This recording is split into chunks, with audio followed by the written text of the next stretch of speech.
अकोला शहरातील खदान पोलिसांनी स्वतंत्र कारवायांमध्ये अवैध गोवंश मांस वाहतूक करणाऱ्या आरोपीला अटक करत मोठा मुद्देमाल जप्त केला. तसेच वाहन चोरीच्या 2 गुन्ह्यांची उकल करत चोरीच्या दुचाक्याही हस्तगत करण्यात आल्या. अकोला शहरातील खदान पोलिसांनी गोपनीय माहितीच्या आधारे नाकाबंदी दरम्यान अवैध गोवंश मांस वाहतूक करणाऱ्या एका आरोपीला ताब्यात घेतले.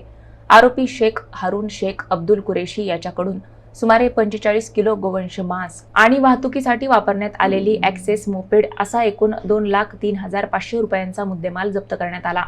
यावेळी मोटारसायकल चोरीच्या 2 स्वतंत्र गुन्ह्यांची उकल करत पोलिसांनी बजाज पल्सर आणि हिरो आय स्मार्ट स्प्लेंडर या 2 चोरींच्या दुचाकीही जप्त केल्या. या दोन्ही वाहनांची किंमत सुमारे 1,40,000 रुपये असून सर्व कारवायांमधून मिळून 3,43,500 रुपयांचा मुद्देमाल हस्तगत करण्यात आला.